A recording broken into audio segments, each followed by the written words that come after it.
Hello and welcome to the Wolfchase Tailgate Insider on the Memphis Tiger Network. I'm Jeff Brightwell alongside Erin Grant with women's basketball at the University of Memphis. And the first time, Coach Grant, we've had a chance to sit down and talk to you here in the Wolfchase Tailgate Insider. And first of all, we'll find out a little bit about you in just a moment, but let's talk about the start of the season for this ball club, out to a 3-2 start with a fairly young ball club. Yes, we do have a young team, and we are not disappointed with the way we've started. We've got a couple road wins, which is always good for a young team, and looking to bounce back on the road this weekend. You talk about getting out to that 3-2 start in the road games. You come back off basically a 3-game road trip, a loss at Middle Tennessee a few weeks ago in the WNIT, but most recently kind of a 6-day road trip where you got 2 nice wins over Illinois State to wrap up the WNIT and then a really nice win at Texas-Arlington. Exactly. We were really pleased to get those road wins. Illinois State was a tough team going into UT-Arlington. We knew was going to be competitive, and for our team to just buckle down and come through with those 2 victories was really good for our young ball club. Unfortunately, you come away from that road trip, you lose a couple players for a little bit in Mariah and Bill Keys, but you got Mimi Ajanaku. She's been approved, so she's back in the lineup for you. She is back in the lineup for us. It gives us a little bit more depth at the guard positions, and we needed that with losing those 2 key pieces. It's kind of fun to watch Mimi play already. She brings a lot of energy. She's got Division I experience. You only have her for the 1 year. She's a different player than Mariah or Bill Keys, but she does bring some intangibles out there. She does. A lot of experience because she's played at the Division I level for a good program, and we're glad to have her. Her length has really helped us on the defensive end, and I think she's going to be able to run the floor for us. And Nicole Dixon's been out to a really hot start, back-to-back 30-point games on that 6-game road trip, a career-high 36 at Illinois State. She followed up with another 30-point game at Texas-Arlington. Yes, Nicole can score the basketball. I mean, you've watched her. She just has a knack for putting the ball in the hole, and we were really glad that we could lean on her in those games. And that's not something that people are going to try to take away from us here in the near future, but we want to always get Nicole looks. You come back and you play Prairie View on Sunday. They jumped on you real big at the half. You try to come back in the second half, but not enough as Prairie View comes in and gets a win. I know Melissa kind of probably more concerned about the energy level in the first half. Yeah, we were disappointed with our effort in the first half. Defense is what we do here, and we didn't guard the basketball. We didn't get in the passing lanes. We didn't apply the pressure that we typically do, and that got us off to a very, very slow start and really behind. Ariel Hearn had a nice game. At least she had 16 points in that game, gets moved to the 1 for a little bit, and as a true freshman out of Arlington, she's really holding her own. She is. She's a great young talent for us, especially to have the responsibility of playing the point guard position for us. I mean, she's fearless. She goes out and competes, and we like her at that spot. All right, Coach, let's talk about yourself a little bit before we move ahead and talk about East Tennessee State. Your first year at the University of Memphis. You come from that Dallas-Arlington area, played at Texas Tech. Tell us about growing up, because it was a chance for you to go home when we played the Mavericks. It was. I was excited to go back home. Arlington is dear to me. My family still lives there, so it was great to get back there and let them support me again back in my hometown. You left Arlington to go play at Texas Tech, and we had talked the other night when we were at Arlington. Women's basketball, as it developed as an NCAA sport in the late 70s throughout the 80s, Texas Tech was one of those programs up there with the Old Dominions and the Western Kentuckys and the Tennessees when women's basketball was really growing. It really was, and that was what attracted me to go out to Lubbock.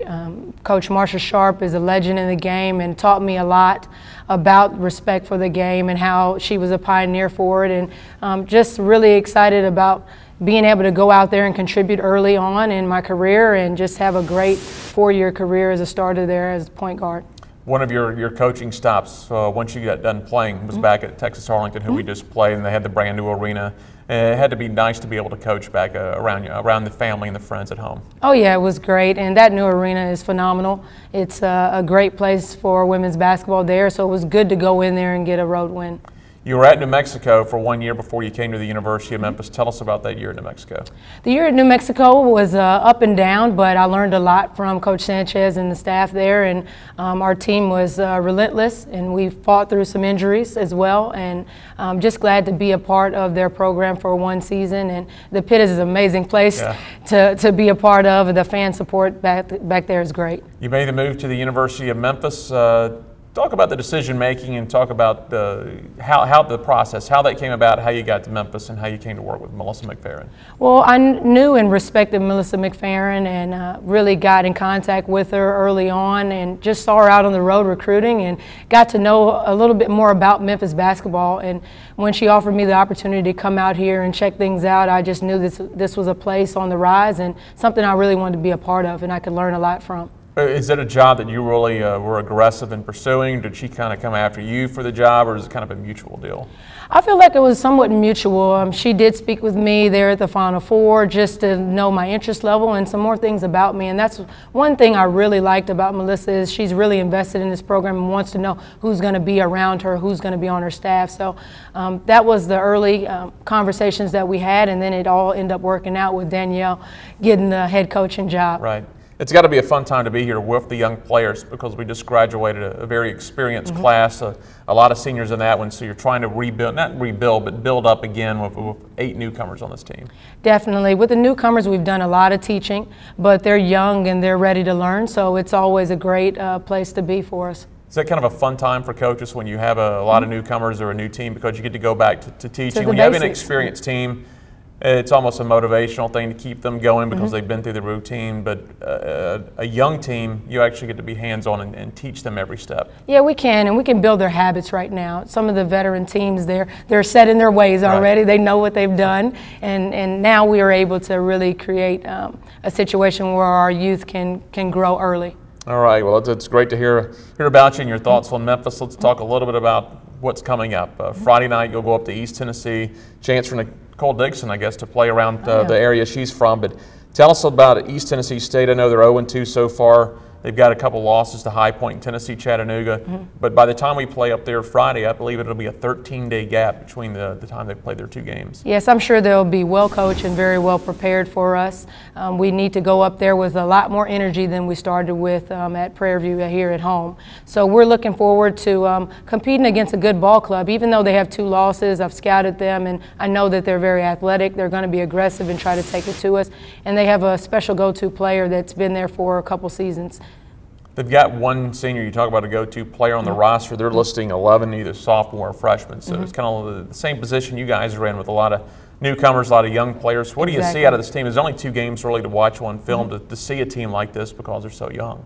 Yes, they are young, but they have a fearless point guard that's a freshman, I believe. And then they also have another go-to player in number 41, Mitchell.